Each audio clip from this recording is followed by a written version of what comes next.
Praise God. Praise God. So welcome back. Jesus. Thank you, Jesus. So we were studying on trust and we were seeing that the whole battle is, if I look to things seen or do I look at things not seen? If I look at things not seen, then I'm looking at things seen through the Bible or seen through the scriptures. Praise God. So when a person makes decision based on the scriptures or the promises, he's made his decision on faith. And remember, faith always will take you into the supernatural. Hallelujah. Hallelujah. How many of you believe that God is the one who gives victory? Come on. Give me 1 John 5:4 and let's separate and then we'll study it further. Give me 1 John 5:4, Beba.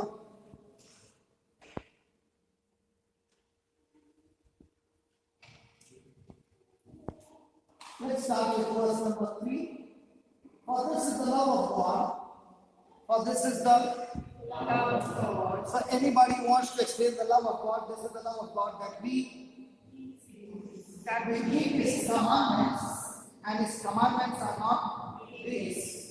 Now when God speaks to us and tells us some instruction, the reason we find it difficult to believe or we find it difficult to apply is because we have not yet understood that what He's asking us to do is always for my own benefit.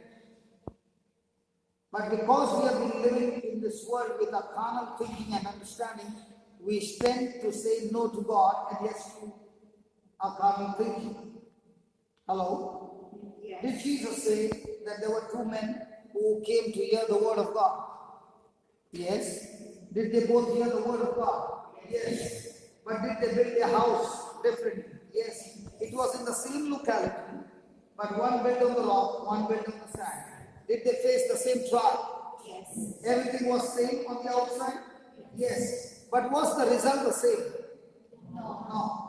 The result was different, but the result did not depend on the opposition.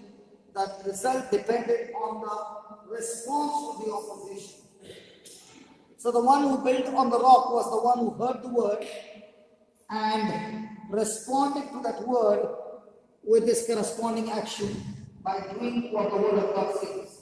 Is this one clear or this one clear? The mic is clear? Okay, fine.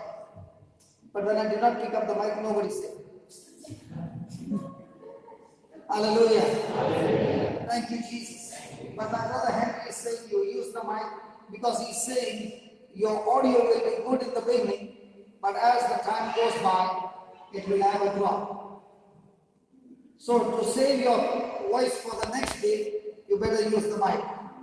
Praise God. Thank you, brother, for your kindness, for your love. Praise God. And the person who hears the word but does not do what the word says, what is the result? His son is out. So in the kingdom of God, can I know beforehand whether I win or lose? Okay. Let me give an example. Do you know beforehand whether the coffee will be sweet or bitter if you put sugar? Yes. How come you are so sure? Because you know when I put sugar in a light quantity and stir it, no matter how bitter the coffee is, it will become sweet.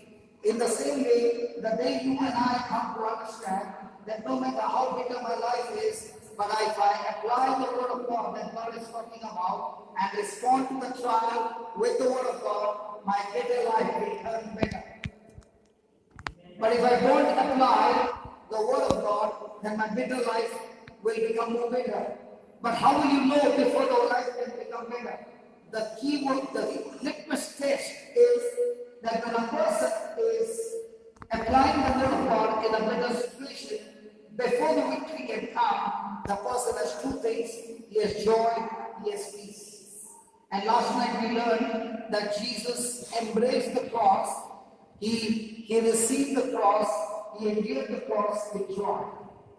But when you look in with your natural eyes, it is the most painful moment that no person can experience joy. Joy is when a person's mind is not stayed on his current situation, his mind is stayed on the final result.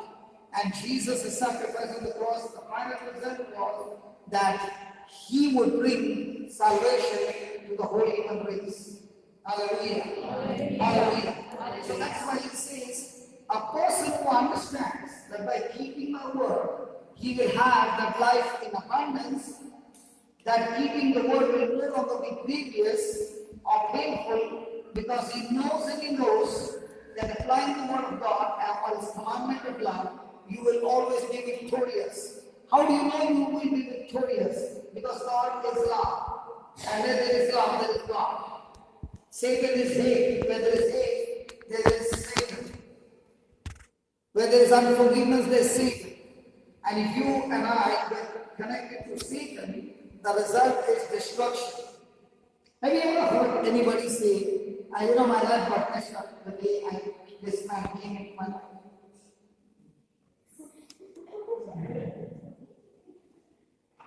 Some of them have put a screensaver and looking at me as if nothing I said. But they have surely used this dialogue in their life. My life got messed up from the time this man came into my life. Is it the truth? Alan, is that the truth? Do you agree with that statement? No, I'm not talking about your life. I'm just asking about people. Do you think I'm asking you all the time about your life? I'm never asking about your life. I'm asking you a general topic. Don't take it personally, bro. Okay, I'm asking you again. Have you ever heard people say, my life got messed up from the time this person came into my life? Now, if a person has got that kind of an attitude, that from the time this person has come into my life and my life got messed up, that's the biggest lie of the devil. Nobody's life gets messed up because somebody came into his life. Your life gets messed up only after you is gone. Let me give you an example. Was Jesus justly or unjustly condemned to death? Did he die a very painful death, a torturous death? Yes. So Jesus could have said to his Father, Father, I can't take it anymore. The whole human race has come against me. The whole kingdom of darkness has come against me. Extreme evil is done against me. From the time I came into this situation, my life got messed up. Did he say that? No. Because Jesus said, come on, devil, go and give your best shot you want. And it was Good Friday, praise God. And the devil thought, I will give him the best shot and nail him on the cross. And then he wiped his sweat and said, I killed the Son of God. I won the match. And everybody began to look, the angels never knew what happened. They saw the Son of God dead. The whole of heaven was watching. And it looked like the game is over. And God was just looking, but he did not speak a word. 3 days later on, the countdown began. 10, 9, 8, 7, 6, 5, 4, 3, 2, 1. And the stone rolled and he came out of the tomb and somebody cried out, he's alive, he's alive, he's alive. And from then on, till now, he's alive. Hallelujah. Hallelujah. So, did peoples and all opposition made Jesus defeat in the battle? No. Satan gave a shot, but that did not mean that was the last shot. The last shot is always yours. Hello? The last shot is always yours.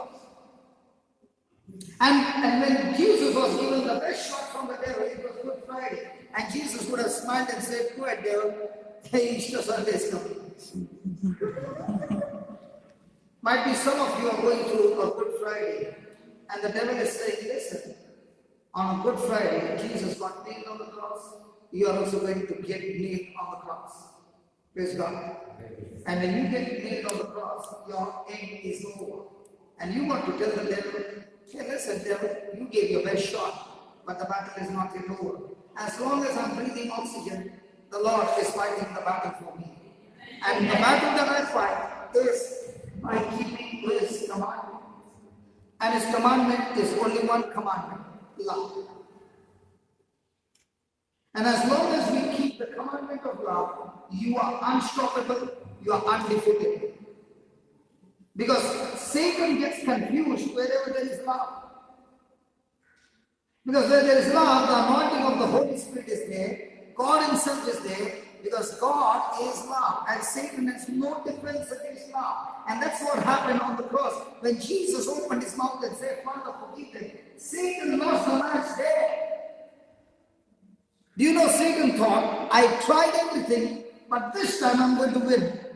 What? I'm going to make him naked. I'm going to put him to shame. When a person is put to shame, the first thing that comes to the mind of that person is to cover his shame. When you want to cover your shame, shame makes you look to yourself. And that's why the Bible is saying they were casting out lots to see who will get the garment. And that's the time when he is under extreme pressure that Jesus turns his eyes not to himself in shame, but looks to Father and shame and turns his eyes to others. A person will always win when he no longer looks at himself, but looks at his life a blessing to others. The more you look at your life as a blessing to yourself, you are in trouble. So the battle every day is, are you looking at your own benefit, or are you looking at your body as a sacrifice to bring benefit to the kingdom and others? That's the battle. Let me give you another example. You made chicken, what do you call it? Shakuti? Yes. Okay, chicken gravy. In chicken gravy, do you put a lot of ingredients? Yes. Your husband liked it very much. He was still licking his finger. And you saw the recipe on YouTube. Possible? Yeah. So the husband liked it so much, now you wanted to give him a surprise, and you told him after 1 week, I'm making the same gravy for you. Will he be happy? Yes. Yes, all the husband, yeah? Yeah. So the wife wanted to give him a surprise. When he sat down for dinner, she said, I've got a surprise for him. She brings all the ingredients separately and keeps it on the table, and she said, which one would you start with? Garlic, ginger, chili, pepper. Now, if she is going to give all those ingredients individually, what will happen to the husband? Now, that's exactly what's happening in our life. Of all the goodness that God has done in our life, the devil is only reminding you of one person who has come into your life like a ginger. Another person has come like a garlic. The third person has come like a chili. And the whole day, what are you thinking? Chewing chili. The whole day, your mind is full of what that person has done to you. So what are you chewing the whole day? Chili. So by evening, what will happen to you? Can you ask anyone, is he talking about you? And if the person is married, then you look into the eyes and say, surely he's talking about you.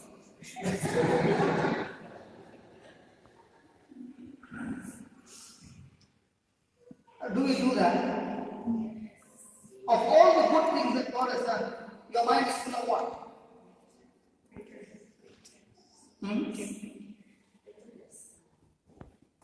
So are there some people like chili? Yes. Some people like garlic? Yes. Even when before you open your eyes, they are there. You say good morning.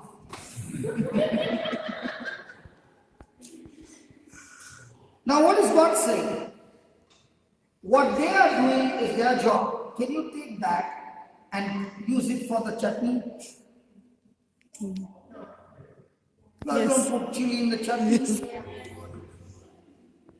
Praise God. That's why God says, God works all things together for good. He never said God works individually.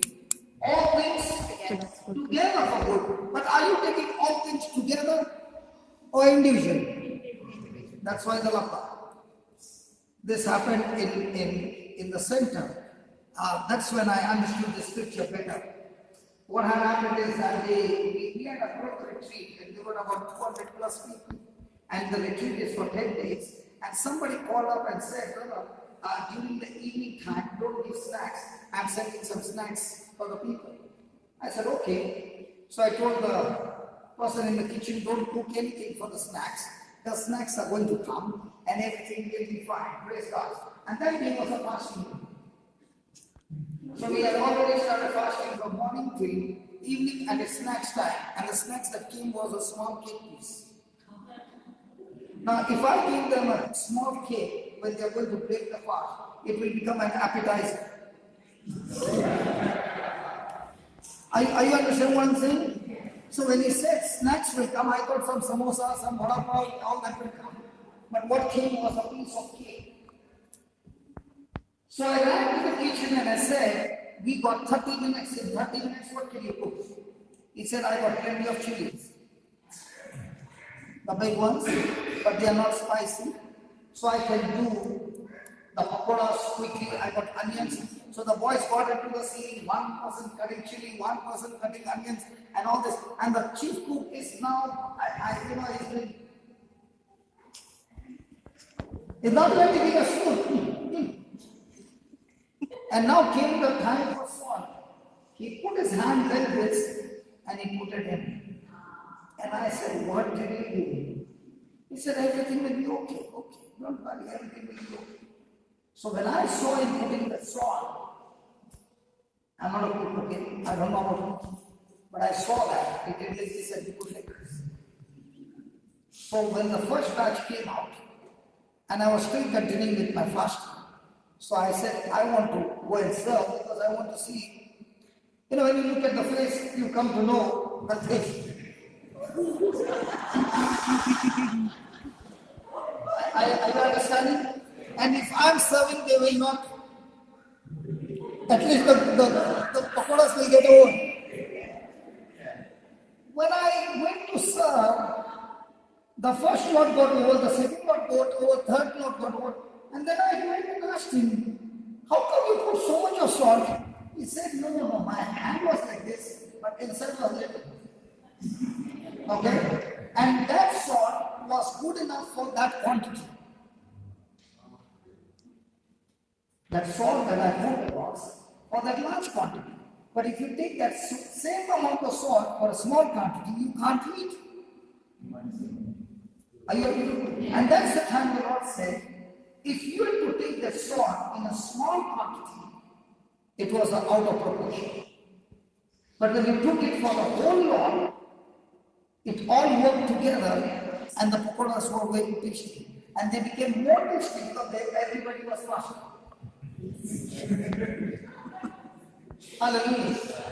And that's the time the Lord said, if you had to only take that salt and give everybody a little to taste, then the coating, what do you call that? Chane ka atta? Batter, thank you, batter. And then you give them each one chili. And then bowls, fire coming out from their ears.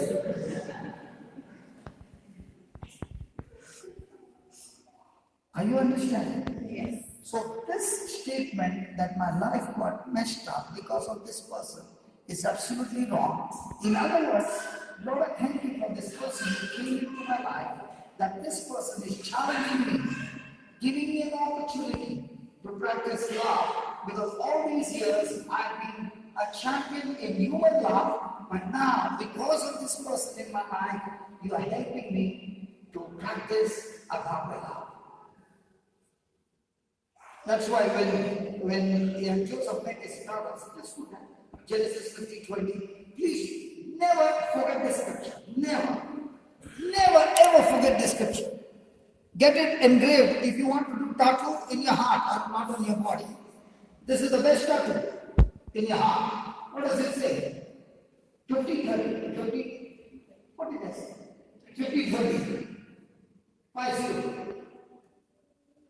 And Joseph said to them, who? His brothers, fear not, for am I in the place of God?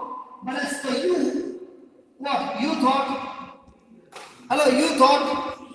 Hello, you thought? Hello, you thought? Evil against me, but God meant it unto good. In other words, Joseph is saying, listen, I don't want you to fear. I don't want you to get depressed about what actions you did. But actually speaking, even though you meant it for evil, God meant it for good. If you had not sold me as a slave, I wouldn't have come to Egypt. And if I wouldn't have come to Egypt, I would have never become the governor of Egypt. You never know how God works in ways He can use all the time crooked lines and reach you to still His destination. Okay, supposing God has a desire for you to go there, how will He take you? He will tell you take a right turn and go. Is that right? No, He will tell you go left and go there and then go there and then go there and then bring there this and then this and then this. Why do you think God takes you all around? You know the Bible says the shortest route to the promised land was through the land of the Philistines. But God did not take them through that land, but God took them through the wilderness. Why? Because if He had to take them to the Philistines, they would get into fear and go back to Egypt. God will not take you to the shortest route. He will take you to the longest route. And the reason He takes you to the longest route is He wants to strip you of everything that you learned in Egypt before He can take you to the promised land. So when He is taking you through those trials are not meant to kill you. Those trials are meant to strip you so that you can touch them. Hallelujah. Hallelujah. Thank you, Jesus. Thank you, Jesus. And the more He takes you and the quicker you rely on Him, submit to Him, agree to Him, that's when you see God's glory. And that's why He says, let's put that in. See what made it for what? To bring to pass as it is to this day, to say, you know, my mom, she prayed all her life for my conversion. And on a day that she did not see me change. It must have seemed to her, I prayed all my life, but my son never changed. Did a place go wasted? No. Now, when I went to Egypt not that, Egypt, in slavery, in bondage of many different bad habits, when God brought me out, today when I see the third person in a similar situation, can I tell him, I know how to come out of that Egypt? Yes. So has God given me a theory or He actually brought me out? So when He brought me out, did He bring me out just like that? Or did He teach me how to come out?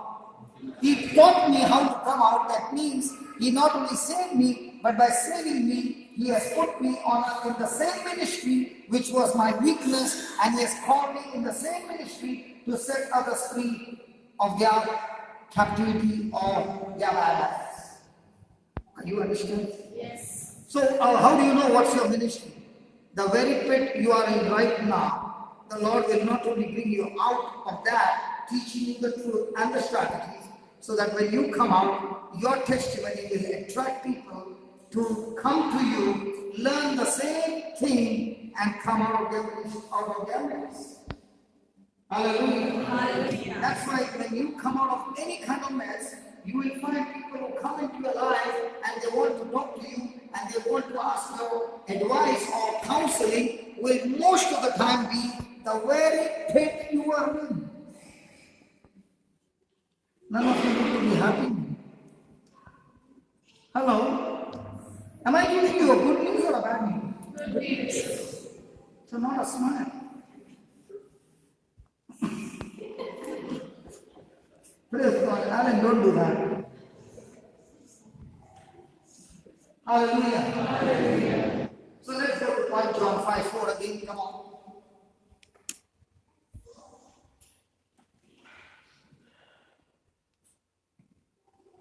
Let's read the verse 4. For whatsoever is born of God, when I said, Lord, what do you mean by that? He said, if you take 1 kg stone, 1 piece of stone weighing a kg, and throw it into the water, what happens? It sinks. Now you take a 10 kg, 1 piece of a wood, and throw it into the same water, what happens? He says, when you were born from your mother's womb, you were anointed in carnal nature to live a defeated life. Now, you say, you mean to say anointing is of the Holy Spirit? Yes. Anointing is there of the evil spirit? Yes. Anointing is a power that comes from the kingdom of God and kingdom of darkness. You say, brother, I've never heard a word anointing coming from the kingdom of darkness. Now, the power coming from the kingdom of darkness is also supernatural. The power coming from the kingdom of God is also supernatural. One will come to build, the other one will come to destroy. When Jesus saw a demonic man in Mark chapter 5, before the woman with the issue of blood, this man would be tied up with chains and he would break chains. He had superpower to break chains and shackles. He would beat his own body. He would damage his own body. He had extreme evil power that brought forth evil manifestation. What is that? His own power or the anointing of the evil spirit? When I was in a retreat, I got flared up and I began to beat up people. I beat up about 7 people in one shot, because the reason is I was also having an anointing of the evil spirit and they could not control me. So when I was taken to the retreat, I was thrown out of the retreat house in 15 minutes. The reason is, when I went inside, I started manifesting, and the first thing I did was to worship. Now what is that? The anointing of the evil spirit. But did I ever know that this power was in me? No. This power was in me, silently doing all these works. But when it came into the presence of God, the spirit began to get exposed. But because of the sometimes they put me out of the game. So if you are entering inside the retreat and you don't want to be inside, start bashing up people, they throw you out.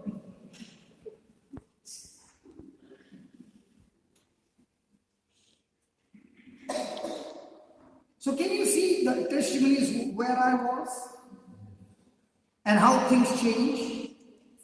So the Lord said, I put a system in you.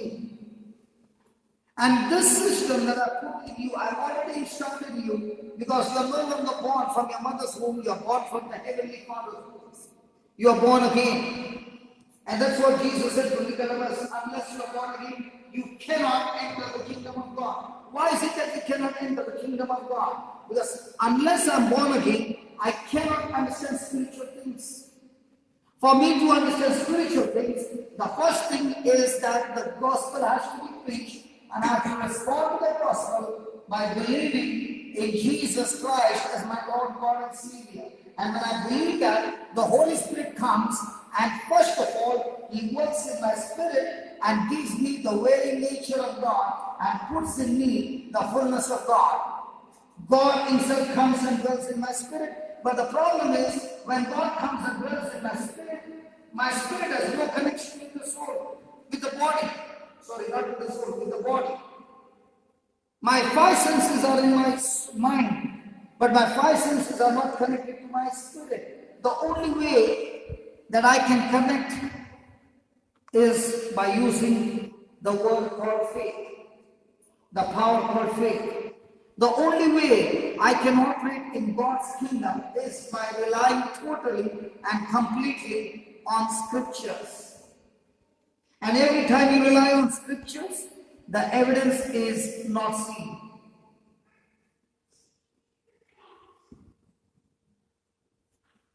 He is giving you, what is the power that gives you victory over the world? He's saying, when you are born of God, you will surely overcome the world. Means what? The strategies of the world. And what is it that will give you the victory? This is the victory that overcomes the world. Our faith. So where's the battle every day? Am I using human faith or am I using Bible faith? The moment I use the Bible faith in a given situation, that situation might be extremely bad, but faith will surely give me victory. But the same trial I'm trying to fight with my human faith, which is not relying on the word of God, the result is defeat. So just as I put sugar in the coffee, I know that the coffee will be sweet. In the same way, when a person is exercising faith according to the word of God, he is sure that this trial is going to turn into his victory. Hallelujah. Hallelujah. Thank you, Jesus. Thank you, Jesus. Praise the Lord. Praise the Lord. Can you please write down?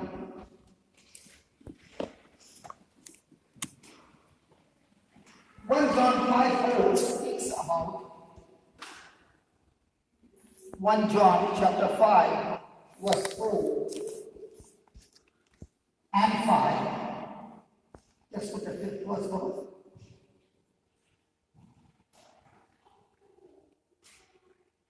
Who is he that overcomes the world but he that believes that Jesus is the Son of God? So every time there's a battle.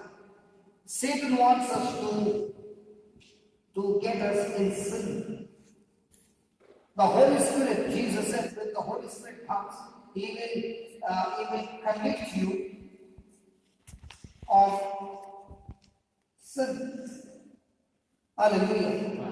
He will convict you, not condemn you, of sin. And what is that sin? The sin that He will convict you is of unbelief. Every time you lose a battle in your life, the reason you lose the battle is because of unbelief. How many of you believe that people go to hell because of their sins? Are you Christians? Hello, how many of you believe that people go to hell because they have committed sin?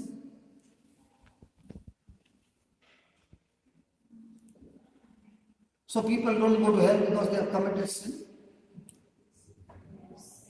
She's saying all the time his questions are tricky. I'm not doing that. Brother Alan, do people go to hell because of sin? Huh? Did you hear that? Sometimes when I'm asking the right question also, the people don't want to put their hands. Is it given in the Bible? When you commit sin, you go to hell. Hello, yes or no? So do people go to hell because of their sin? Huh? People don't go to hell because of sin. Who told you? If people had to go to hell because of sin, Alan, you and I would have been the first ones. I don't know about you, but me, surely.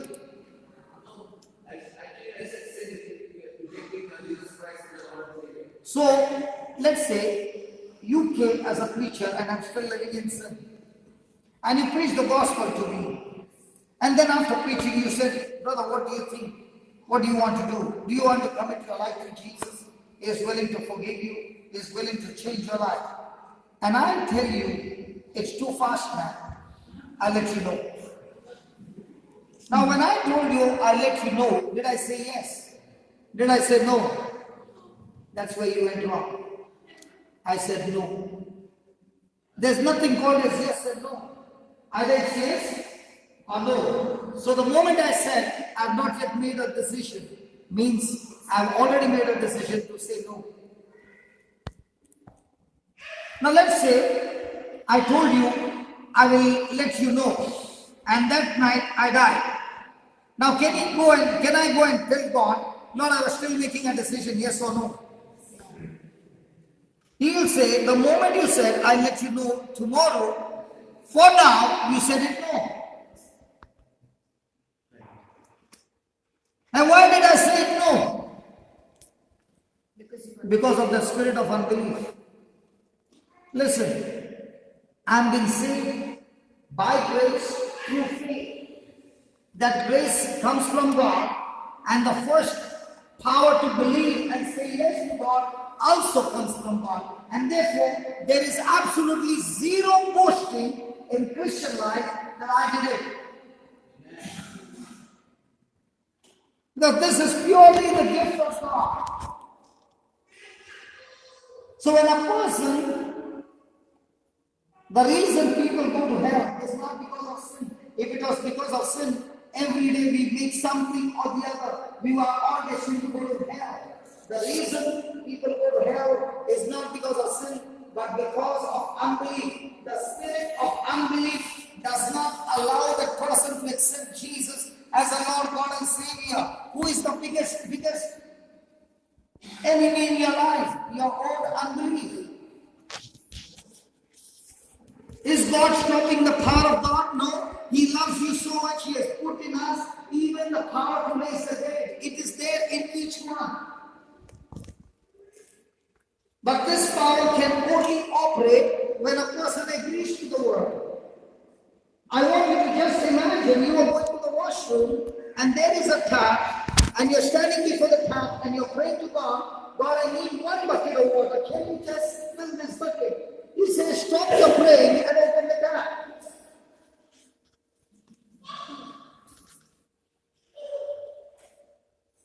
Now when you open the tap in such a speed that the water is falling in drops. When do you think your bucket is going to get full? To open the tap is in your hand. The more the unbelief, the tap is locked. The more the belief, the tap is open. Why do you come to the preaching like this class? You come to a preaching like this because the preaching is teaching you how to open the tap, not in heaven, but the tap that is in you, because the power in you will be activated. Are you understanding? Are you understanding? Yes. And that's what he says, the power that helps you to open the tap of the anointing that God has put in you is the power called faith. Thank you, Jesus. Thank you. Imagine you applied soap, and after applying soap, you started praying, God, let the shower get on. And you don't touch the shower tap.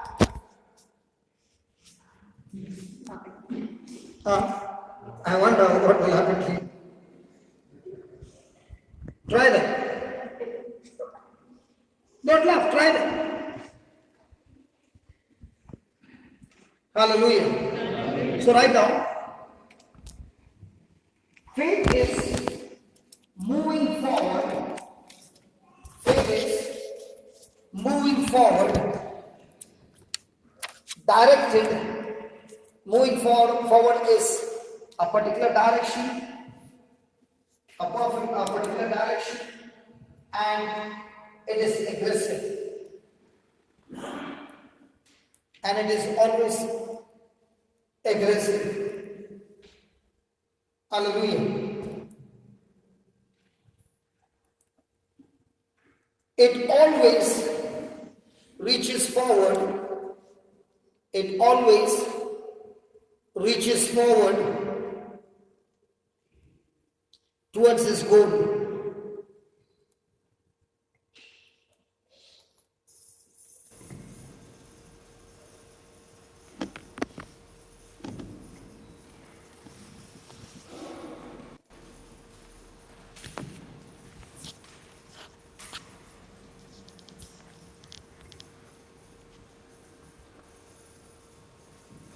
It boldly takes what rightfully belongs to it. It boldly takes what rightfully belongs to it.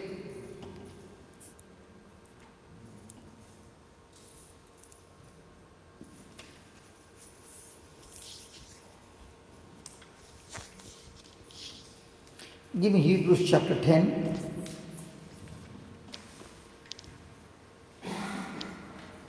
Verse number 38 to 39.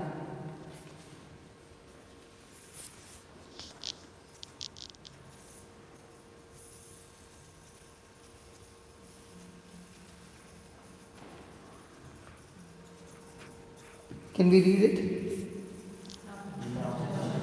And the just shall be, now the just shall live by, the just shall live by. Now did he say the just shall live by senses? Hello? No. Did he say the just shall live by senses? No. The just shall live by? Faith. So faith is about things seen or unseen. Unseen. So do you live by faith or sight? But what's the Bible saying? The just shall live by? Faith. Alan, the just shall live by? Faith. The just shall live by? Faith. Faith is looking at things seen or unseen. Unseen. So you're going to drive your car by faith or by sight?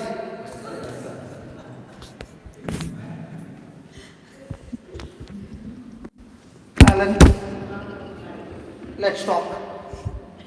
Are you going to live your life by faith or by sight? So you're going to drive your car by faith or sight?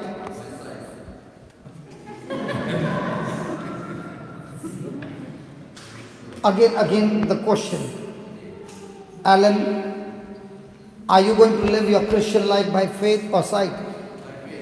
Are you sure? So you'll drive your car by faith or sight? I'm going to ask you the last time. Think and answer the question. Are you a Christian? Is Jesus your Lord, God and Savior? So shall you live by faith or by sight? Good. So now you are going to drive your car by faith or sight?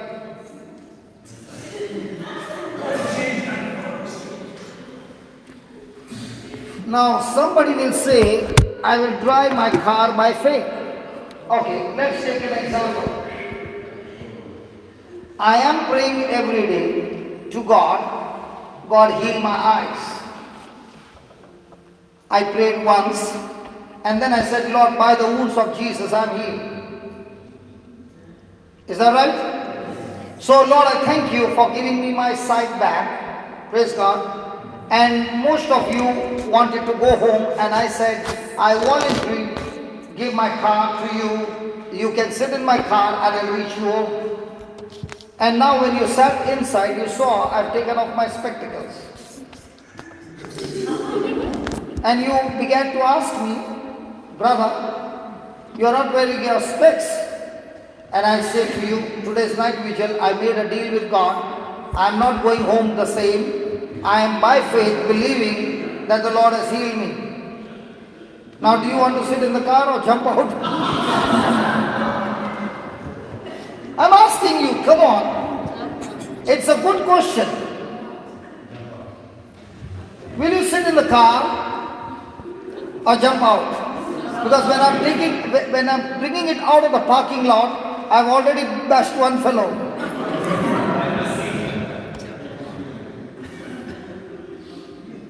I'll tell you my real story. Can I tell you? All this I learned from my testimonies.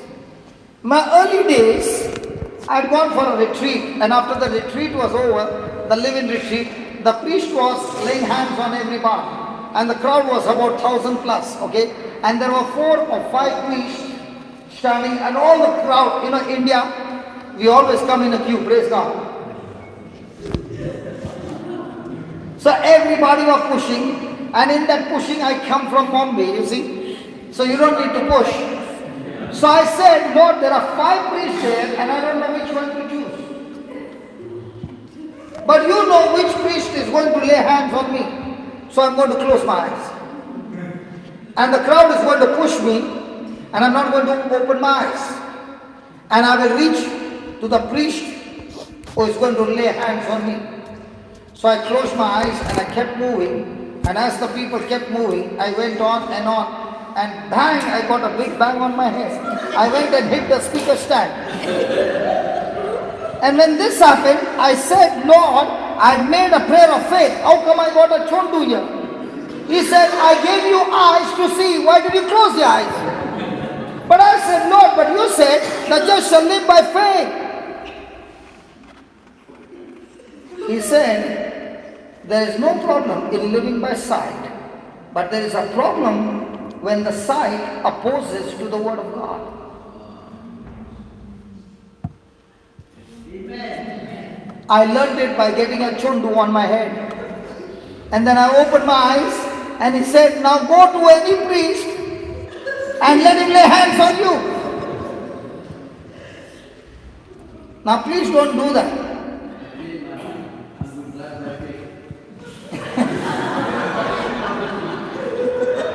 No. A question will come when you read a scripture like this. Lord, why did you give me my senses then? If you wanted me to live by faith, why did you give me the senses? He gave me the senses to live in this natural world because the senses can only make me understand or give information or communication to me or knowledge to me on things that are seen. But if I want to walk into the supernatural, then my senses cannot understand the supernatural, the invisible world. The next sense that comes into action is my faith. So, my senses help me to live a life in this world, but on a lower level. Let me give an example. Supposing the eyes were not there, would you be able to walk freely? So is the eyes helping you to see? Yes. Okay. Now what about the ears? Yes. What about the smell? Now for example, smell. If you had no sense of smell, and let's say the gas was on but no flame, when you walked in after 30 minutes, will you smell the gas? Now what did that smell do? The smell cautioned you and said, don't on any switch or light the gas because you are on a time bomb. Just open the window and let the breeze come in and go and the gas will be gone. But if you do not operate on your sense knowledge at that moment and you put on the fan, there's a big explosion at home.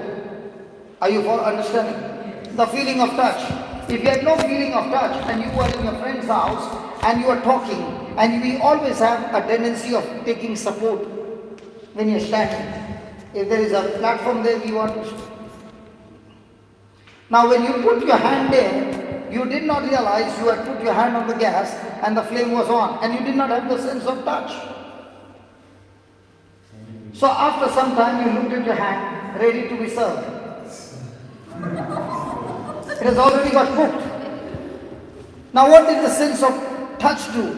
The moment you got pain, has anybody ever got pain? Chatka, what do you call it? Burn? So when you get burnt, do you push it in front or behind? Behind. Correct? Yes. Why do you turn behind? To stop the pain. So when somebody is arguing with you and you get a pain, do you go behind or do you go more front?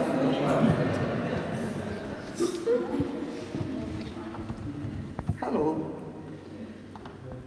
So when you go more front, will you get more pain or less pain? All these are examples that I've faced in my life and the Lord had to teach me. Praise God. So as I'm going, He will pick up an example and say, last time I told you, yes Lord, yes Lord. Hallelujah. Thank you Jesus. So our sense is meant for me to live on this planet Earth? Yes. But the senses are not meant to govern my life or dominate my life or rule my life. The Word of God is meant to rule over my life. Amen. Is that clear? So as long as your senses are communicating to you and they are agreeing to God's Word, no problem. So please don't close your eyes and say, I shall live by faith, and put a cloth on your eyes and say, come on, let me drive. Lord, tell me now, how many kilometers straight, and then this.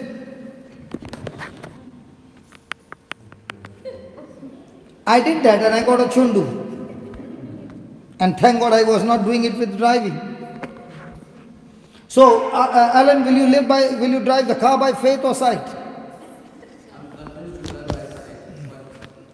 Don't say but. You know, when you say but, all that you as cancelled. Okay. So, now the just shall live by faith, but if any man draw back, so you're living by faith, and when the battle begins, you are backing off with your doubt or with your unbelief, the Lord says, my soul shall have no pleasure in him. So, does God want you to keep moving forward by your faith? Yes. Hallelujah. Okay, thank you, Holy Spirit. Did Jesus go through the battle in the Garden of Gethsemane? Yes. So he went and prayed and he came back and he found his 3 friends sleeping. He woke them up. And he said, can't you keep yourself awake? But this is the time when the pressure is to the maximum and I want you to pray. When he went back, the Bible says, he fell forward on his face. He fell on his face. So when he fell on his face, did he fall forward or backward? Forward. What does that mean? When a person is exercising his faith, he might fall, but praise God, is falling forward.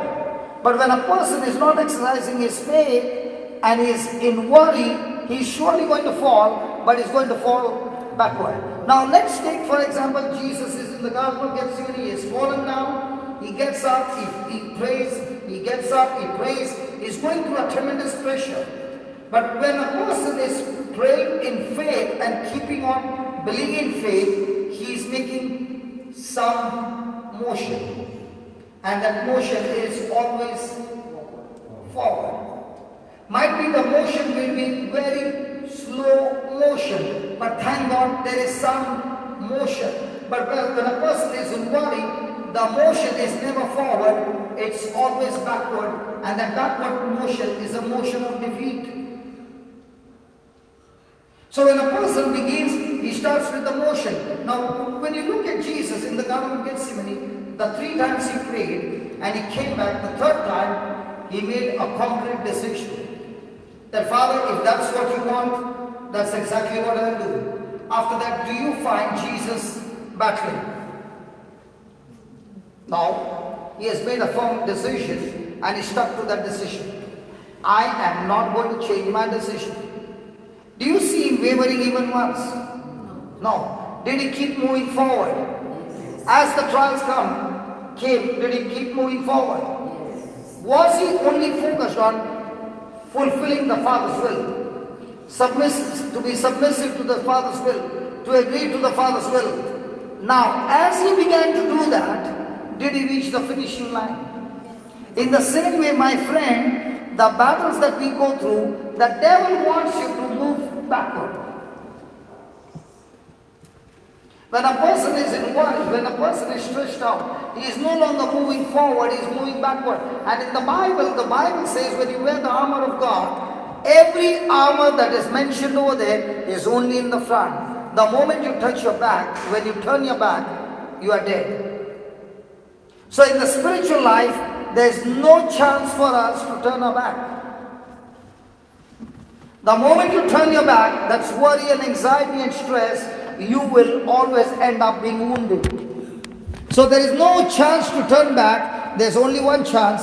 Keep moving forward. And when you're moving forward, taking Jesus as an example, you're moving forward. Thank you, Holy Spirit. Come on, let's go and learn how to move forward. Give me 1 Peter chapter 2, verse 18.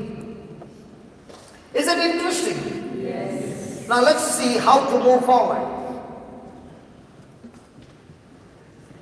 Servants, be subject to your master with all fear, not only to good and gentle, but also to the proud. Now, what's the meaning of the word subject?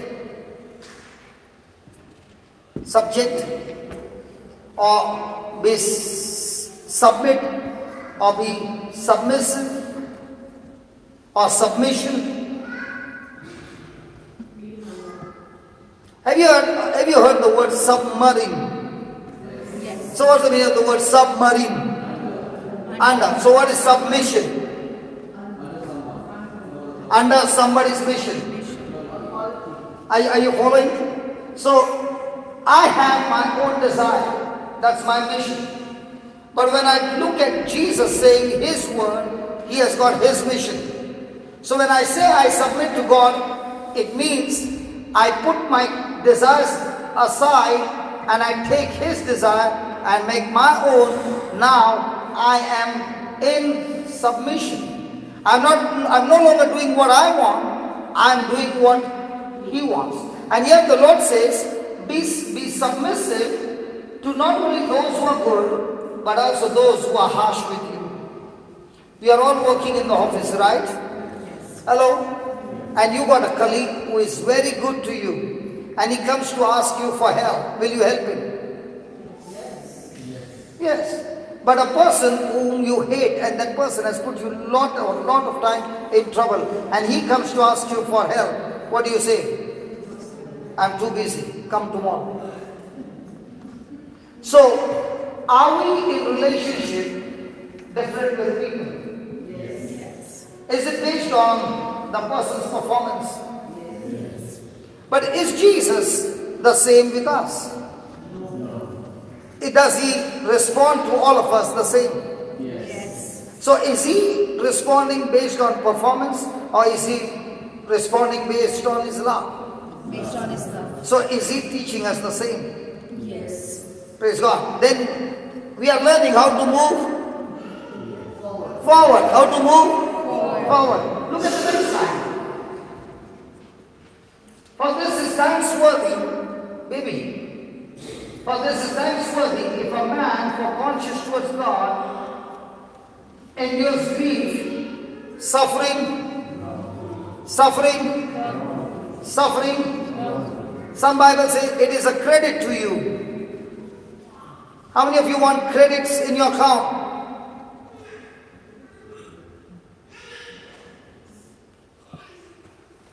Have you made a decision during the tea break? When we come back, we'll not talk to you.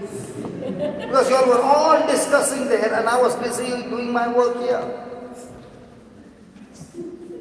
Did you have a board meeting in there that you, after the break, we are not going to talk to you? He's asking too many questions. Are the questions irritating you? No. Are they helping you to understand better? Yes. So can we talk, please? Yes. Or do you want me to kneel down and ask you? Can we talk? Yes. Yes. What is he saying?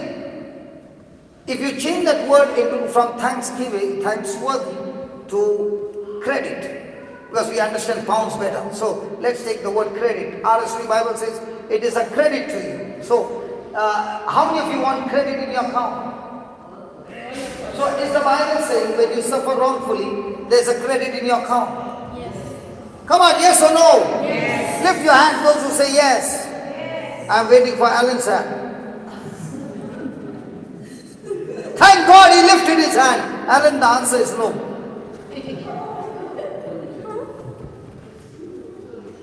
Why is the answer no?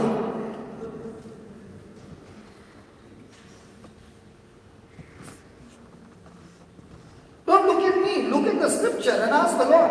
Lord, He is saying no, and the answer is no.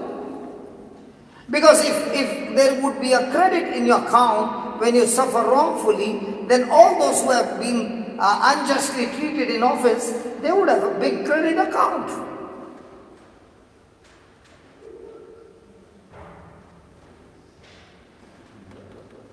Can I give you a parable to make you understand this? Yes. Okay. Thank you, Jesus. How many children you got? 2. Can I take your example? Okay. Your husband is working in office and I'm his boss. And every time I insult him, abuse him in front of everybody. He was an excellent person in his work, but because of my pressure, will he be able to perform well? No. So when he's coming home, is he coming with happiness or is he coming with depression? Sad.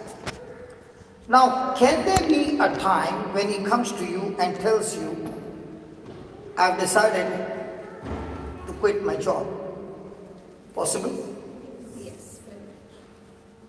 So, you are not going to work, you are a homemaker, taking care of the children. So, is it possible for you to say, darling, if you leave the job, then we don't know when you will get the next job. And already the house is on mortgage, the car, the children's education, and very soon the children are going to go to the uni and they need big amount. And if you quit the job now, it will be a chaos. For children's sake, please bear it. Yes. George is talking to me better than you. So I am changing. Somebody talking. You are still thinking. And now, every time you come to office, you are troubled more and more and more. Now, are you quitting the job? No. Are you coming to the job? Yes. Are you treated wrongfully? Yes. Are you suffering wrongfully? Yes. So the Lord said, if you are suffering wrongfully, you will have credit in your account. But are you suffering wrongfully for your children's sake or for God's sake? Children's sake. So when you're suffering for children's sake, are you depressed? Yes. But when you're suffering for God's sake, are you depressed? Or are you saying, Lord, I thank you for giving me this opportunity that I can share in the sufferings that you went through, and in the suffering, I can be a co-partner in learning from you how to overcome it. That's why the Bible says, but this is thanksworthy if a person for what? For conscience towards God. So most of the time that we face trials, do we face trials with conscience towards God or conscience towards our family?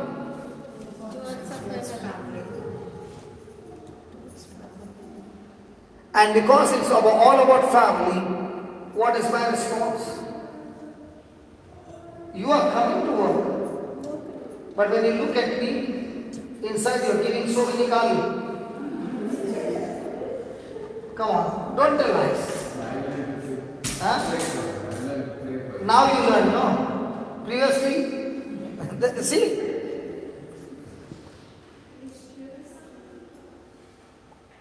So when a person learns and he says, I'm willing to go through this because I'm doing it for Jesus.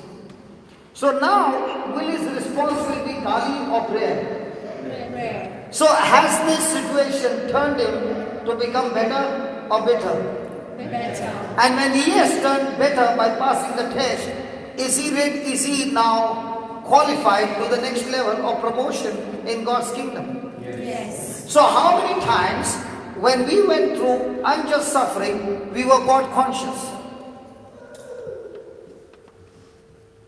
And if I am not God conscious and I'm still going and doing the job, am I moving forward or am I moving backward?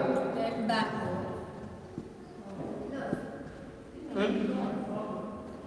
If he is not conscious towards God, he is giving me bad words.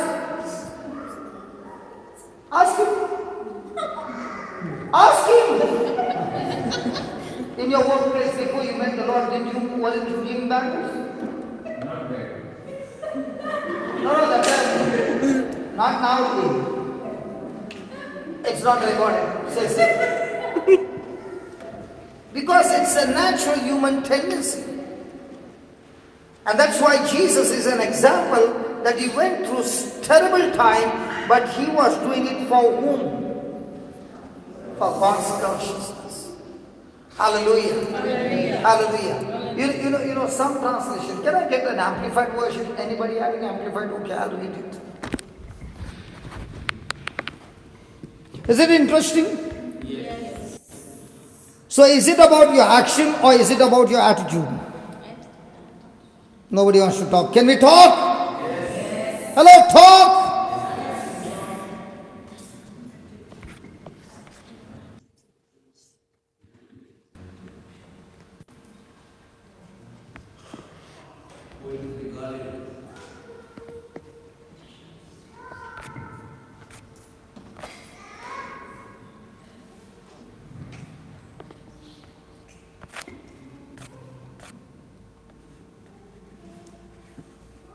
For one is regarded favorably, is approved, acceptable, and thanksworthy, if, as in the sight of God, he endures the pain of unjust suffering.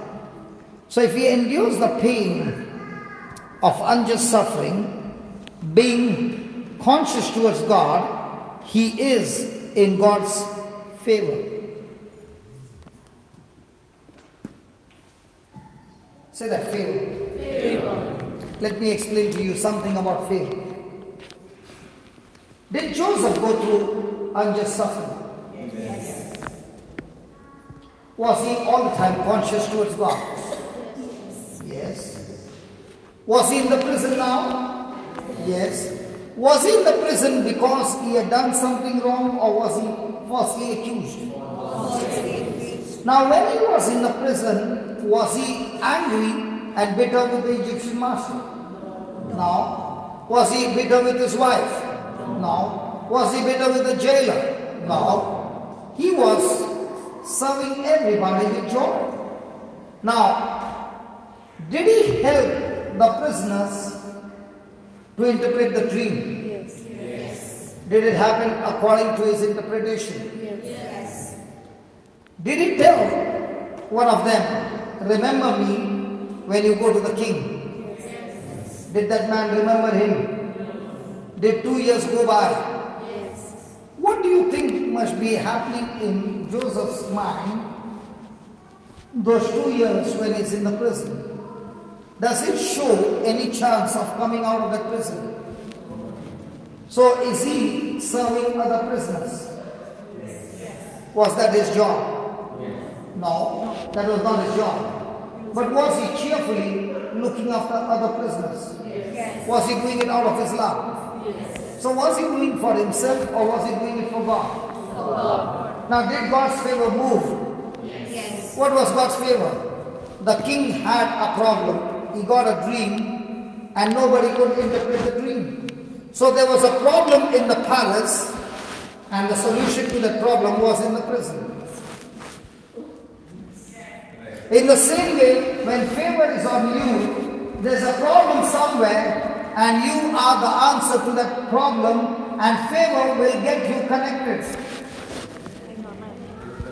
So when Joseph got up in the morning, the answer to the dream of the king got up early in the morning and he was still in the prison. And all of a sudden, his name was called out, Joseph, Joseph! He must be thinking, what happened? And he said, the king wants to see you. Oh. And he was given a good bath, good dress, decked up, all ready, and he goes and meets the king. Now the king says, I heard you interpret the dream, so please interpret the dream to me. And he says, no, I cannot. Joseph said, no, I cannot. But my God can. Now, did Joseph take ownership of that gift? Or did he say God is still the owner? God is still the owner. But this God still operates through me. But even though he operates through me, I am not the owner. So did he give glory to God? Yes. Now, was the dream interpreted? Yes. Did the king promote him? Yes. No, the king did not promote him because of the dream. Because if he interpreted only the dream, then the dream is extremely bad news. What's the bad news? The bad news is, the first 7 years there will be a bumper crop, and the next 7 years there will be famine, and all the kingdom people will die. So what does Joseph do? He takes the bad news and tells the king, I got a strategy by which your bad news can become extremely good news. And he tells the king, if for the next 7 years you can store grains, Then the next 7 years when there's famine, you can sell your grain in premium price. When the king heard the strategy, how he turned the bad news into good news, the favor of God took him from a prisoner. The king said, from now on, you are the governor. So what is the meaning of the word favor? Favor of God will make you do things which is beyond your capacity and ability and connect you with people that from the most low, He will promote you to a position what you cannot achieve in your lifetime labor. Let's take Joseph's example. Even if Joseph has to work all his life, can he become a governor? The Egyptian master was in the palace, the king's top security man. Did God use him to take him to the palace? No, he used a prisoner. Can you believe Joseph's boss was now reporting to Joseph? Hello? When favor comes, the ones whom you were reporting are now reporting to you. There's only one lady clapping, but with a silencer. If you want to clap, clap. Don't worry. Who cares whether nobody claps? That's their problem. You felt like clapping, go ahead, clap. Just don't use the silencer.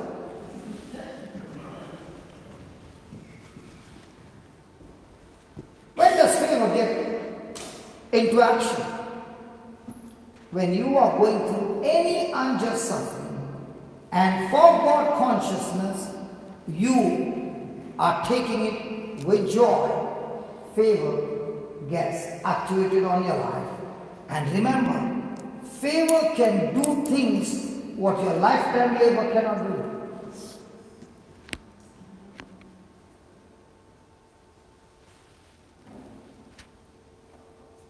So how many favors have we lost because we were not God conscious? How many matches would have turned favor on and taken us to the best destination? We messed it up because we got bitter. Had God already made that plan for us to go to the next level? Yeah. Was the strategy good? Yeah. Did He send some preachers to teach you? Yeah. Had He done the preparation? Yeah. And did you get the opportunity? Yeah. Did you pass the test? No. Did Joseph go and tell the king, lay your hands on me? Do you see Joseph going anywhere and saying, keep me in prayer? Did he say to others, pray nicely for me? Fast and pray. Or did he fight the battle himself? It's good to have others to pray for you. But if you don't follow the system, those prayers don't work. Prayers work when a person understands the system and lives on the system. The result is mind-blowing. In a football match, a team can be extremely strong, but if the coach is smart and he makes a new strategy where the opposite team does not understand that strategy, he can turn a weak team into victory. And God is saying, you are weak, but I got the strategies with me. If you can only move when I tell you to move in the direction that I want you to move, and you just submit to me and agree with me, you will reach a position beyond your capacity. Do you know, when I go to Dubai, when people come over there are some chartered accountants, there are some this one and that one, and they are having big position in their companies. And when I look at them, I'm saying, what is a BCom student doing to these people? I know I'm extremely unfit to teach these people because they are of high caliber. But they are of high caliber of one area of their life, but in other area, the devil is bashing them up. So why do you think they come? They come because they are bashed up and they are saying, I want to see what is the strategy that God can teach me in a situation like that. And when they begin to apply it, they come back with testimonies and say, hey, it works all the time.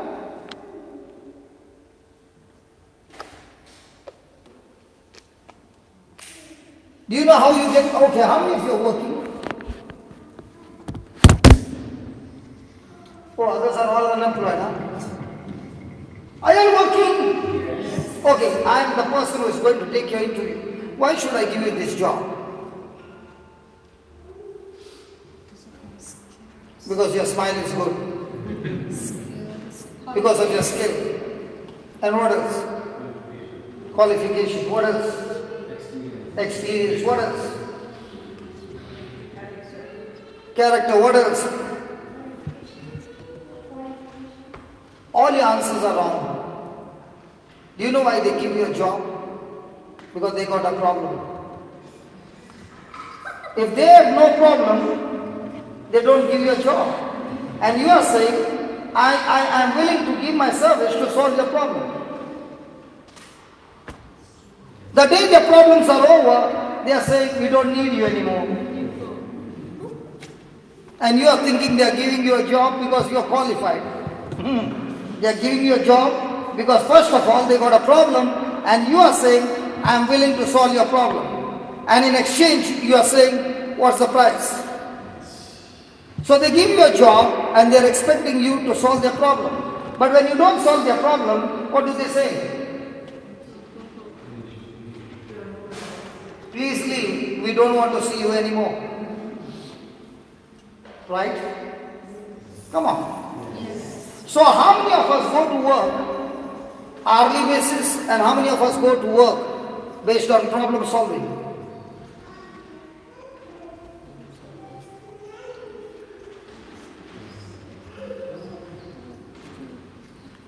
Am I talking sense? Yes. People who go based on hourly basis, they don't get promotion much.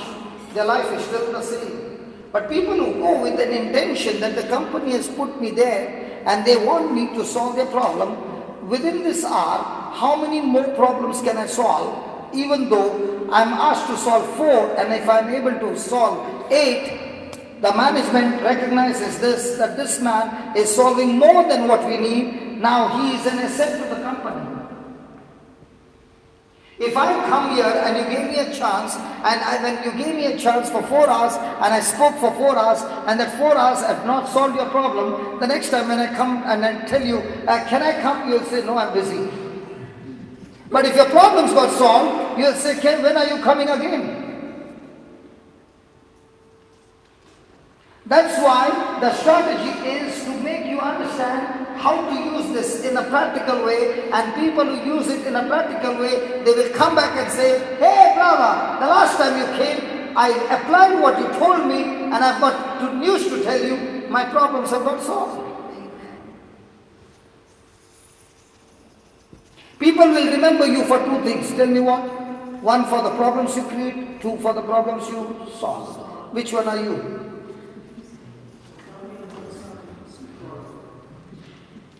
If you are a person who creates problems, when they look at you, they cross the road. And if you are a person who is solving the problem, even if you have not seen, they will stop you and say, hi, how are you? So, from morning till night, what's your job? Problems can be solved the worldly way, problems can be solved godly way.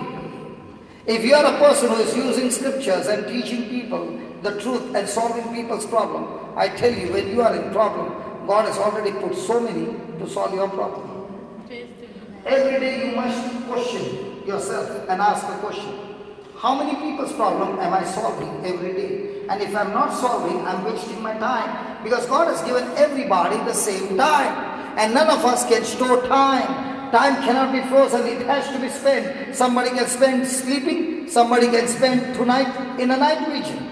But the time has to be spent. Now some people will use time to build up their knowledge base, and that becomes their asset. Some people use time for pleasure and other things, and it becomes their liability. So what you are investing today is going to bring the harvest tomorrow.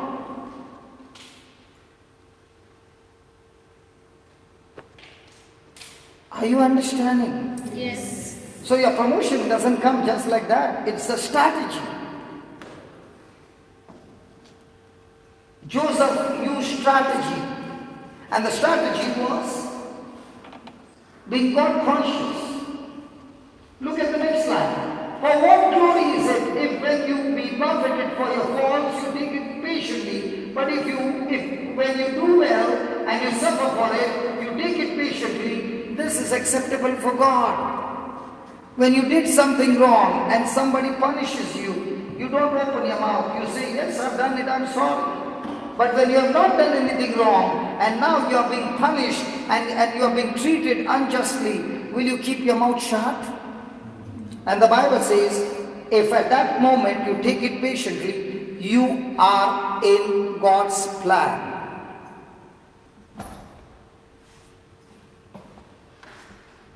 You are in God's purpose. So how many plans have we messed up by our impatience? Has anybody ever got impatient? Yes. How many years back? Do you have children? During exams, what happens to you? All the mamas. Hello? All the mamas, when the children have got exam, what happens?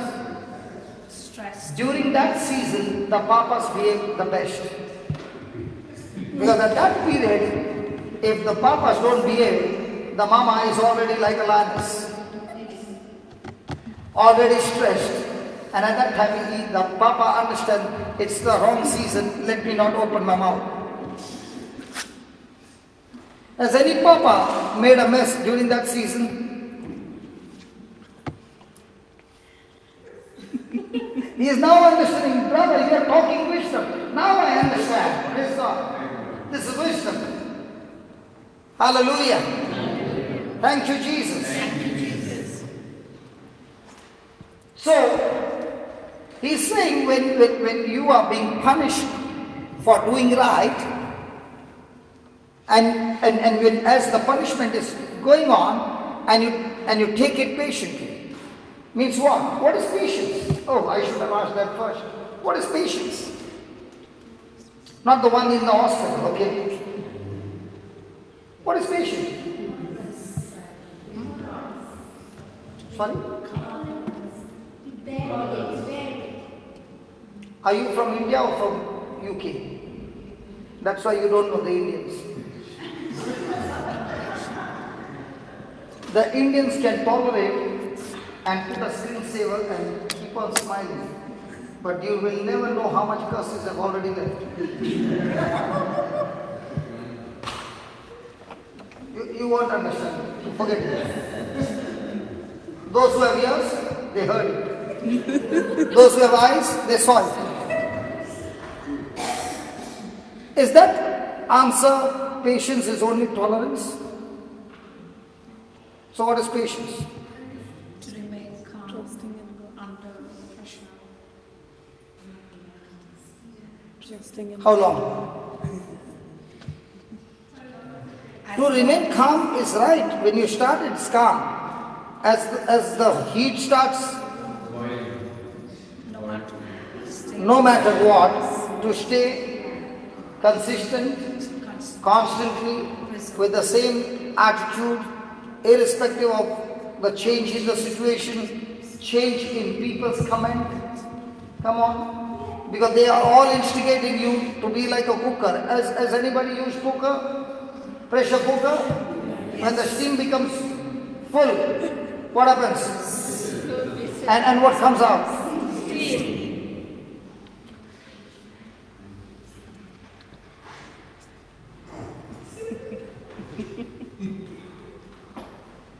Praise God. Praise God. Is the Lord teaching us something special? Yes. And at that time, if I'm taking it patiently, will I get into God's plan? Yes. So does this scripture say what others do to me decides my future? No. No. Even if they have done something wrong, but I take it patiently, I forgive that person and still continue to do God's work, will it turn in God's plan? Yes. will it turn in God's purpose? Yes. Did it happen to Joseph? Yes. Did it happen to David? Did it happen to so many heroes in the Bible? Yes. So will it happen to you? Yes. Why is it not happening? Because when sense begins to talk to me, sense says, how can they treat you like this? Sense produces emotions in me that triggers me to lose my patience.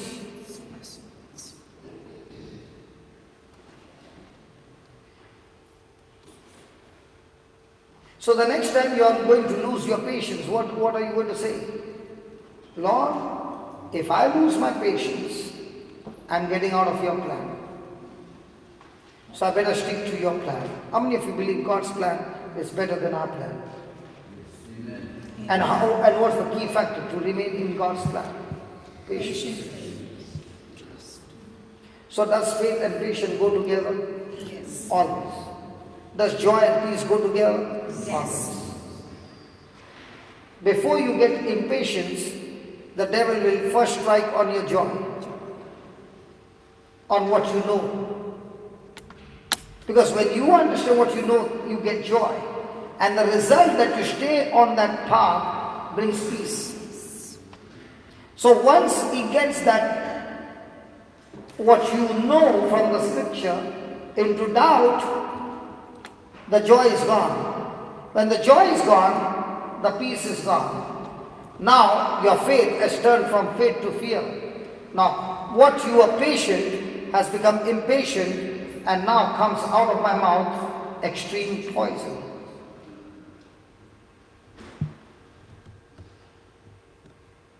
Praise Jesus. Hallelujah. Hallelujah. Before we go further on the scripture, let's go and study something more. Now, before we look into the scripture, tell me which one is more dangerous, a snake or the devil? Now, you have to choose one. Snake or the devil? For you, snake is more dangerous. If the snake bites, you'll die. But if the devil bites you, you'll go to hell. Which one? No, but we have the word.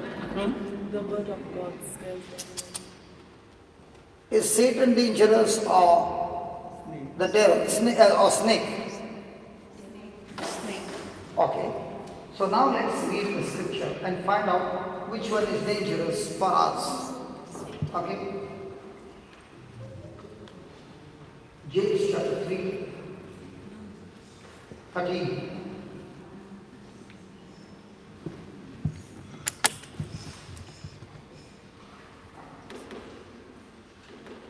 Shall we read it? Who is the wise man and endued with knowledge among you? Let him show out of good conversation his works with meekness of wisdom. But if you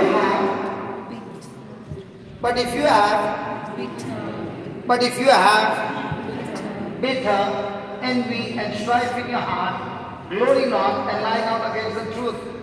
This wisdom descended not from above, but is earthly, sensual, devilish. So, A and B are married couple.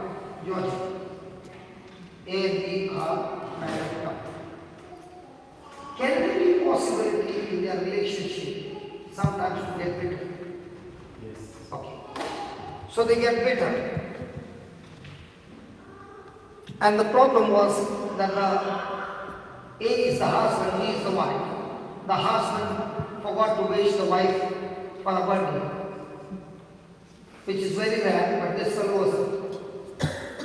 Because husbands always remember the birthdays. He forgets. Huh? He forgets. And look at him. When I'm saying first time he made it in London, she's saying, husband always forget birthdays. Okay, let's say he forgot the birthday. Now I've got some example to talk. He forgot the birthday. And you were so happy it was your birthday. Until 11:30 you did not even tell him at night that it's your birthday. Your 15 minutes are remaining. And you came in front, you did like this, but still this fellow is still with his football. Hallelujah. Now 11:45, you just said, do you know what's the date today? He said, yeah, Monday. No, do you know the date today? Yeah, today is so and so date. Do you know what is there today? Today is my birthday. Birthday. Don't touch me. Possible? So, now did you do it on purpose? No. Okay. So don't touch me. So now, you go to sleep. Now are you sleeping with your back towards him? So he is looking at your back and saying, today is a birthday, Lord, please help me, I forgot, Lord. I told you, don't touch me. Possible? The next morning, no good morning or anything, but breakfast is coming, everything is coming, but no voice. You don't know. This is called as Indian Cold War. But you all don't do Cold War. Sorry. In India, we do this. And then, after 2 days or 3 days, she comes to visit. So he opens the door. Now how will he say? No talking, no? Darling, see, she's come. Yeah, coming. Why? She entered in. When she goes, the war continues. So, he goes to his office and says, brother, I made a blunder, you see. What blunder you did? I forgot to wish my wife and she's not talking. It's been now about 15 days, brother. I don't know what to do. The temper is getting in more and more. That's all. So simple. You want a solution? And then I went to you. Go and buy a diamond. So he will ask his friend, will that work? How much is the temper? If the temper is more, the carats increase. So he buys a diamond ring of 1 carat. And with a romantic style, he comes with kneeling down, gives it to her. So she looks at the box, opens the box, and she finds the ring. She looks at him and throws it on his face and says, you trying to bribe me?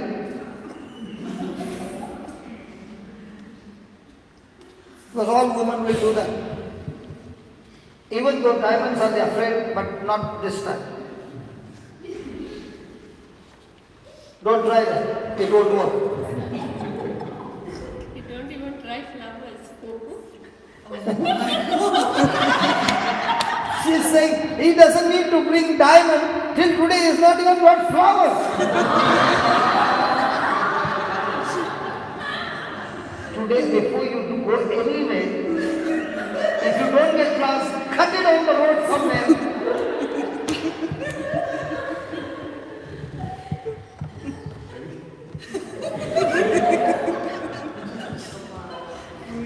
Brother, you better change that. Bring flowers.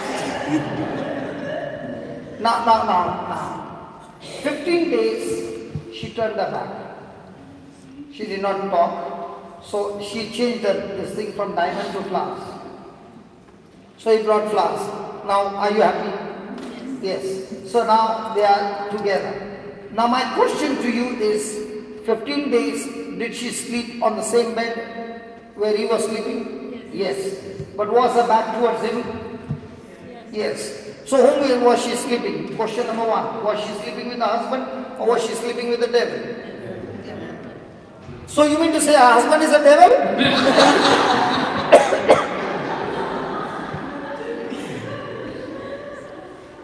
I said, was she sleeping with the husband or sleeping with the devil? She was sleeping with the husband, but the devil in between.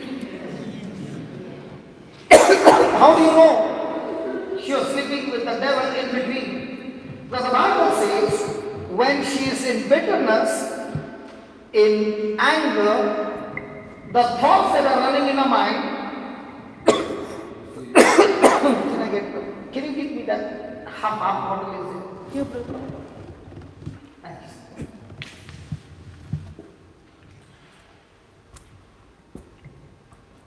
When she was sleeping, inner thoughts was what?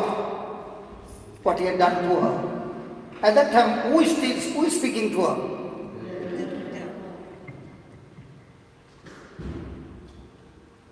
Now those 15 days, whom was she sleeping with?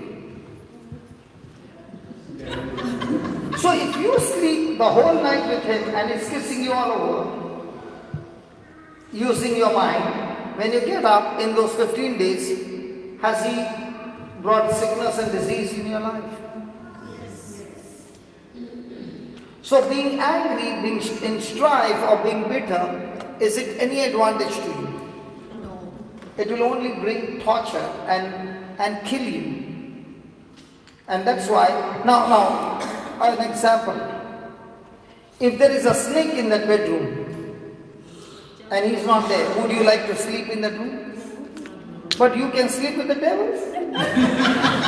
No, not you. Okay, oh, sorry. You can sleep with the devil in between you and your husband? Now it's possible. How many of you have ever slept with the devil in between? Nobody's raising their hand, doesn't matter. All of you go for confession.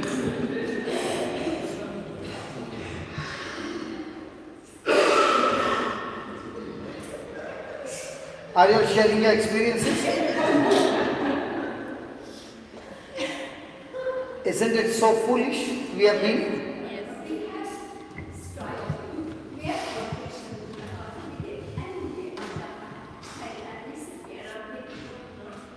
So is it better to get angry? Is the Bible saying is the Bible saying do not get angry and let not the sun go down with your anger? Do not sleep with your anger. So before you go to sleep, do you reconcile? Before you go to sleep, cancel your anger, reconcile. When you open your eyes in the morning, get angry again. Let me explain to you that. Let's go. We'll learn that. Oh, yeah, okay, before that. Where there is envy and strife, there is what? Confusion. And what else? So 15 days when you did not talk, is it going to bring confusion in you? Yes. In your husband? In your family? Yes. And are you now the agent of the devil to bring all kind of evil work in your family? Yes. So is it better to, is it good to be bitter? Praise God. Ephesians chapter 4.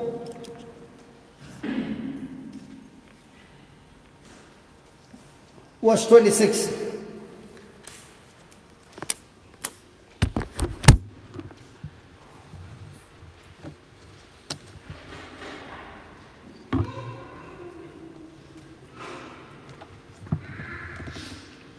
Can you read that verse number 26?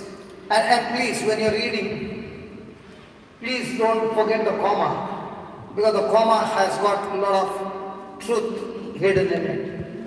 Please don't forget the full stop, because every dot in the Word of God has got power. So let's read it. 26.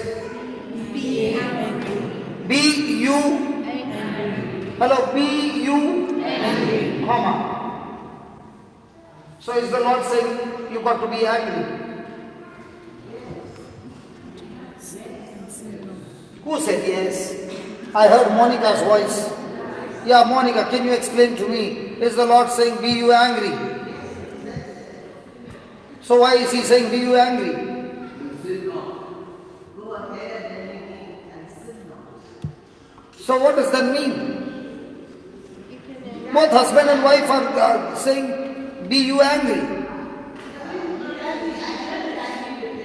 He hasn't got a present, but then I did not sin by abusing you, Lord. But you'll be angry for what? He did not bring bread. Huh? Present. Gift. Birthday gift.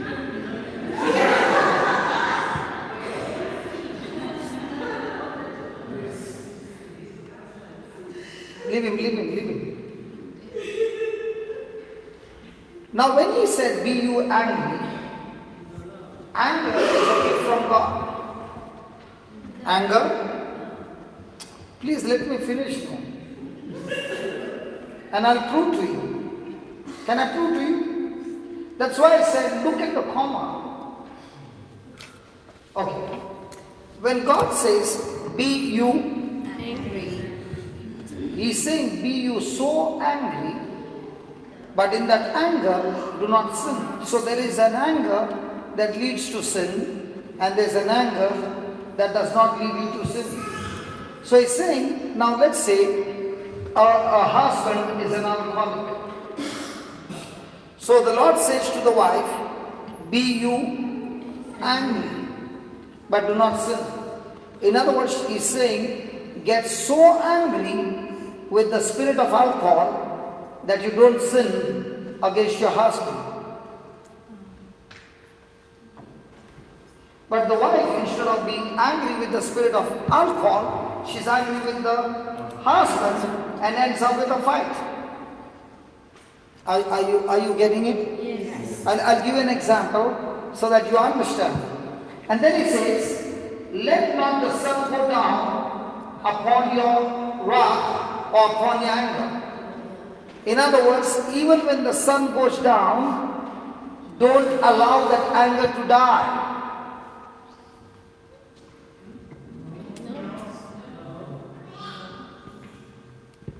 Okay, I'll explain to you. This is a real story, what anger did to this person. Are you ready? Yes. Hello, are you ready? Yes. Okay. Look at the other one. Let not the sun go down upon your anger. Okay. Now, there is this lady who came to India as a missionary, as a nun. She came as a nun. And her name is Mother Teresa. She came from abroad. And she came to a place called Calcutta. And from the time she entered the convent, she had never gone out. For some reason, for a little moment, she went outside and she saw with her eyes people dying on the street with leprosy and many things. When she came back to the convent, she could not rest anymore. What she saw disturbed her completely. She got extremely angry. Angry with what? Not with the people, but with those spirits that had caused these people in this situation, and she would not allow that anger to die. She, day and night, began to pray to God and say, Lord, I'm so angry with what's happening. Give me a strategy, give me the resources, give me the anointing that I want to put a stop to it. So she went to her superiors and she spoke to them and said, I think God has called me into a different mission, that I want to go and do this for these people. Did she get any support? No. But did she allow that anger to die? No. Was she angry against the spiritual force of infirmity? Yes. Was she angry with the people suffering? Was she angry with people or the suffering that they were going through? And what did that anger do? That anger began to talk to God for a solution that could get them out of this situation. Are you following? Yes. Did she allow it to die? Till her last breath, did she allow it to die? But did that anger give birth to the missions of charity? How do you know what is your calling? What is it that gets you extremely anger when you see something that is of the kingdom of darkness? See, there are sometimes some people, they cannot see children being abused and used for begging on the street. Now when they get angry, that means God has called you on that assignment that you are supposed to make that your mission to change that situation into a better place. Okay, again. So that you understand. Did Jesus say we are the light of the world? Yes. Okay. Did the disciples receive the gospel of the Lord? So now, did they receive the light? Did they go around sharing this light? Yes. Now my question to all my Indian brothers and sisters, how many lights came from abroad to our country? How many people came with the gospel of light? Many of them. In the beginning? Hello, in the beginning? Hello. Now, did those who bring the light ever think that it would make an impact in a country? Some came with hospitals, some came with education, some came with different things. Now, did the hospitals in India come from the Red Cross and all these missionaries play an important role in India? Did the education system that came through Christian Institute make an impact in the country?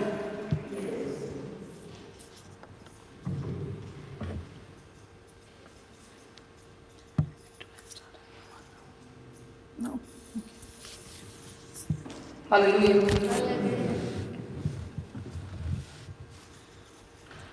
Did it impact?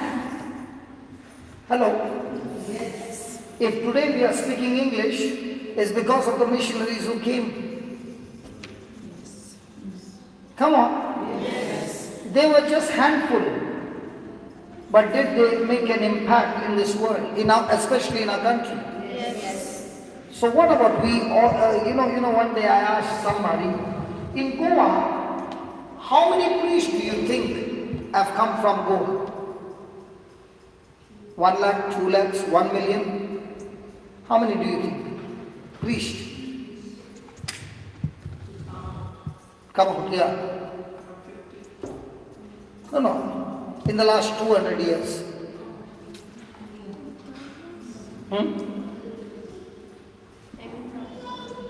Whatever the figure. Compared to the priests that came out from Goa, how many Goans are there who are Christians? Now look into their life, this handful, how much of impact have this handful done in education, in hospital, in charity, in missions, that they change the lives of so many. And we who are lay people, having the same Christ, what is our contribution compared to this handful? Do you know what's the difference? This handful did not live their life for themselves. They lived for God. In the same way, we who are carrying the gospel, when we live our life for God, we operate in love. I'll tell you, a handful is enough to make an impact for a country. Because the seed can grow so quickly in other people's life when a lifestyle is a lifestyle of love.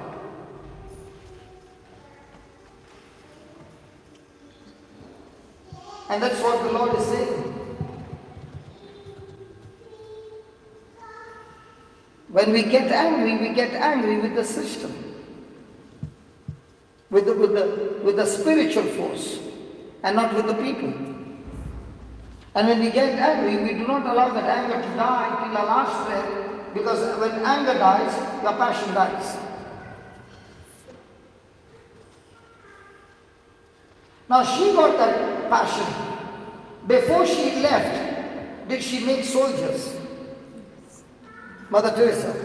Yes. Did she build up branches all over the world? Yes. Are they all carrying out the same mission? Yes.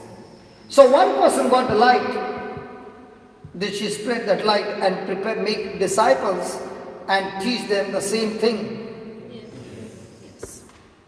So if these nuns can be taught, can we also be taught? So can we also get results? But why are we not getting results? Because we have got engrossed with so many other things than operating in love. Praise God. So let's take a break. My brother Vincent, can you just come and continue?